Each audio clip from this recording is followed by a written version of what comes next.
The executive producer of the award-winning documentary Supreme Models and the author of the Supreme book series, Marcellas Reynolds, is joining us. He's elevating the voices of Black excellence in entertainment and the fashion industry, and he's here this morning to talk about his latest book. It's called Supreme Sirens. Marcellas, it's so good to have you here on set. Look at all of your beautiful book covers.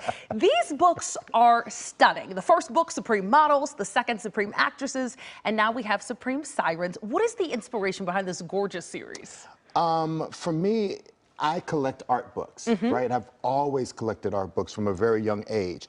And there weren't any art books in that space at the level of, let's say, the Peter Lindbergh art book or the Chanel art book. Yeah, or a Tom Ford book, right? Yeah. Where they celebrated Black women. There would be books that included one, maybe two Black women in these fields if we were lucky. Yeah. But they didn't show the absolute range, you know, of how these women have changed the industries that they've walked into. And that was my goal with the first one, Supreme Models, and then it just snowballed. Yes. Each book, I understand, gave you a new idea. You were like, oh wait, I have to do this one next. And we all know how important visualization and representation is, and that's what I get from your books. Well, for me, it always goes back to being this young boy, this teenager, this young man that was trying to self-educate, right? And I used art books to do that. So when I create these books, it's always with this idea that there's going to be a little Black girl that's going to want to see herself represented beautifully. So she's going to go to a bookstore anywhere in the world, and she's going to look at the Tom Ford book, which is like $150. Yeah. Look at the $250 Rihanna book. But then she can get mine, which is pennies on the dollar in comparison to those books, because Abrams, my publisher, and I made that choice to keep the books relatively inexpensive. Amazing. So that little girl can walk away with that book and see it populated with women that look like her. Oh my goodness, such an important message, and you're making sure that it's accessible to everyone. Okay, so the photos, we've been having them across the screen, gorgeous. The photos behind us, the cover's gorgeous. There's also interviews in the books, though. You talk to everyone from Brandy to Shaka Khan to Jill Scott. Tell us, what were some of your favorites? How do you even pick your favorites among all of our favorites? Okay, I'll tell you how. So Monica ended up being the forward. Okay. What I do is I interview every single person I possibly can. And then the interview that resonates the most with me is the interview that becomes the forward. Okay. And Monica and I had this moment. This book was really tough to do. You would think after the success of the first two books, it would be easy. This book, I was not getting traction with the women that I was trying to feature in the books. Okay.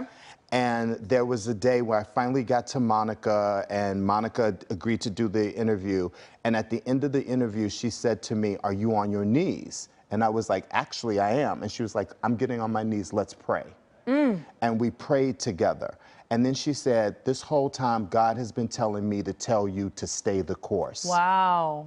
Because at one point, this book was so difficult, I tried to give it back. No way. I went to my literary agent and I said, "This isn't going to happen." I said, "I will give back the money. I will give back my advance. This book is too hard to do." Oh my goodness. And literally a week later, I'm on the phone crying with Monica as she is praying over me. That is, what a beautiful moment. And you know what? You needed that reminder, because now I'm seeing you in this book everywhere. Everywhere. Okay, so 3 beautiful books and the documentary. We want to know what's next, and I heard you actually have some big news for us. Well, the documentary, I partnered with legendary supermodel Iman, and we partnered with YouTube Originals. They're the production company, and we are going to start airing the documentary on Netflix. Oh my goodness, that is huge. That's going to stream it. It's huge. So Monica was right. Okay, stay the course. Stay the course. This is very beautiful, and I just see the joy in your face, enjoying this moment. What has it felt like sharing this book with audiences after all the work and almost wanted to give up on it? You know what? The crazy thing is, I'm on the CBS Radford set. I came to LA 22 years ago around this time to do Big Brother. This is such a full circle moment for me. Oh my goodness. It is such a full circle moment. I love that. I hope it's another sign to keep going with your journey. Marcellas, thank you so much for being with us and sharing these books. Guys, you can find all the information on these books on our website, kcalnews.com/sceneontv. It is 8:28, and we'll be right back after the break.